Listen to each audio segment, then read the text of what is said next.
What's up, guys? So yesterday was the official reveal for the two new operators coming to Rainbow Six Siege with Operation Chimera. We've got Finka and Lion, and we covered these two a couple of days ago because we got like some information about their backstory and some of their loadouts and stuff like that. But now we actually have some gameplay with these operators, as well as we know exactly how their gadgets and their abilities work. And man, honestly, these are two really crazy abilities. Like, these are some of the most insane abilities we've seen in Rainbow so far. So I'm very excited to check them out. And I'm also a little bit nervous that some of them might be a little overpowered, a little abused. I don't know. We'll see what happens. But let's talk about what we've got going on here. So first of all, we've got Finka with her adrenal surge. Now, you guys know her backstory was that she was heavy into science and kind of biology and stuff like that. She has these nanites that go into all of her teammates. And then when she wants to, she can activate it and it gives them boosts to their gameplay. So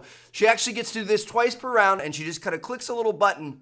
And then her screen and all of her teammates' screens are going to be outlined in this kind of like blue hue, I guess you could say. I don't know. It's kind of interesting, but that's how you know that it's active. And when that thing is active, you get a plethora of boosts to your gameplay. So first of all, you get an extra shot of health. You get 20 extra HP. Even if you're at 100 HP, it's going to add on top of that, kind of like Dox does. If you're downed but not out, it'll actually revive you, which is insane. So she's like a Doc on steroids, essentially. Like, all of her teammates all at once all get a bonus shot to their HP and all get picked up, which is absolutely nuts. Now, on top of that, when you have this adrenal surge, you're going to be able to move through barbed wire more quickly. It's supposed to kind of like gas you up and make you more powerful. You don't actually move faster around the map, but you just move faster through barbed wire. You also recover quicker from things like concussions and flashbangs, or even like Ella mines, you know, the Gersmont mines and stuff like that, which is going to be really, really huge. And if that wasn't already enough, it already sounds super, super powerful. Last but not least, it decreases your recoil. So this is your normal recoil, and this is your recoil on this adrenal gland shot, whatever the heck you want to call it. Adrenal surge, I think, is the actual name. Dude, this is going to be nuts. Like, all of a sudden, 2 times around for, I believe it lasts around like 20 to 30 seconds, your entire team is going to turn into super soldiers. And honestly, I'm a little bit worried about this one because I feel like it doesn't really have that many downsides. So the drawbacks, if you can call them that, is that number one, because you're kind of like juicing yourself up, you get an increased heartbeat, and Pulse can detect you from farther away, which I guess that's a negative, but I'm not really too worried about that. I feel like it's not that big of a negative, and it's kind of specific. Like, the enemy team has to be running Pulse, and I don't see that as that big of an advantage for the enemy team. Now, another thing it does is for Smoke and his toxic gas grenades, those will do more damage to you. Again, because your character is all like juiced up and really excited and stuff, he's gonna be breathing faster, so he inhales more of that toxic gas. But similar to the thing with Pulse, I feel like it's very, very specific scenarios where you're going to have negatives that don't really matter all that much. Like, just don't run through gas and you're going to be fine. So really, those are the only 2 downsides. The other thing is if you run into a goo mine or you get hit with a yokai drone while the adrenal surge is active, it's going to cancel it immediately. So it's just going to be over, which, you know, I guess that's not bad. But really, I don't see that this has all that much of a counter, and it just doesn't really have any downsides. Like, this is so good. Even for Finka, who's activating it, she literally just pulls her arm up and presses a button. It's not like this really big thing that like takes her out of the game and leaves her vulnerable for that long. So I don't know. I'm a little bit worried about this one. I think it's going to be very, very good. And I'm thinking about how, like, you know, an enemy team setting up outside of the defender's, you know, room, and then, like, you know, Thermite sets up his Thermite charge, and Habana's got her charges set and all kinds of stuff like that. And then all of a sudden they start breaching in, and Finka activates this, and all of a sudden you have these super soldiers that have extra health, that are moving quicker through barbed wire, that, you know, have no recoil. I'm worried it's going to be a little bit OP,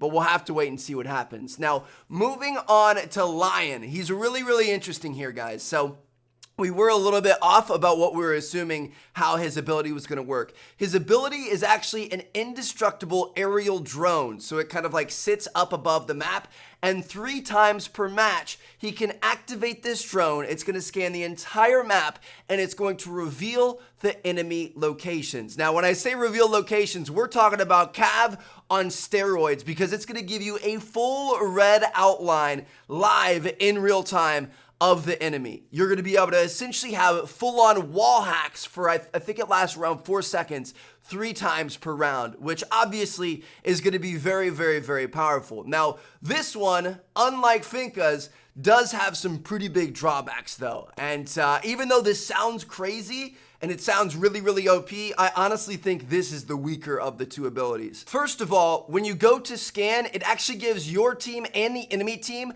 a 3-second countdown timer before the scan goes live. So it's gonna, pop up on the enemy team screens. It's gonna say 3, 2, 1, then it's gonna scan, and it stays active for only about 4 seconds. So it's super short, and it's got a huge lead up time, almost as long as the actual scan itself. So that's gonna allow the enemies to kind of react, get set up, get behind cover, and kind of get ready for what's going down. Now, on top of that, an even bigger drawback is this doesn't work against enemies who aren't moving. And when I say aren't moving, it's like enemies who aren't physically moving their feet and moving around the map. So let's say you're, on defense and somebody else has Lion on the attacking squad and they activate this. You're going to see a 3-2-1. So you can move around during that 3-2-1. Then, as soon as it goes active, stop touching your left stick, stop pressing WASD if you're on PC, and it's not going to be able to detect you. You're not going to show up on the enemy team screen as a red outline because you're not moving. Now, in this situation, you can still look around, you can still ADS, you can still even fire your weapon, you can do anything you want, you can even crouch and go prone,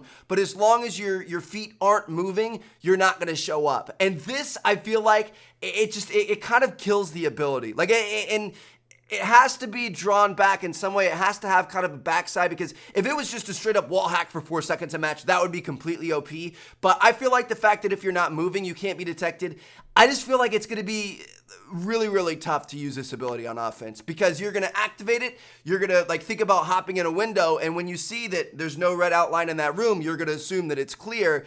And in the back of your head, there could still be somebody in there, but it's just going to give you this false sense of confidence that nobody's there. You're going to push rooms, you're going to push around corners and stuff like that, and people are just going to be sitting still in those rooms not doing anything. So I do think this is a powerful ability. I just feel like with those drawbacks, it's just, it's tough, dude. And then on top of that, if the enemy team has a mute, people can be standing on those mute jammers as long as they're in that range of that mute jammer, and they can actually be moving around, strafing and stuff, and you still can't pick them up. So I don't know, dude. The whole wall hack thing sounds really interesting, and I think when you're playing against players who don't know what they're doing, it's going to be very, very OP. I mean, we're talking about Cav on steroids, like I said, because you can actually see them in real time, see their outlines, just aim at their head through a wall, boom, they're done. But when you're playing against players who know what they're doing and they know how to counteract this, I don't think it's going to be all that great. I really don't. So there you have it. Those are the 2 new operators coming to the game, and the abilities that they have. They're both very powerful, but like I said, I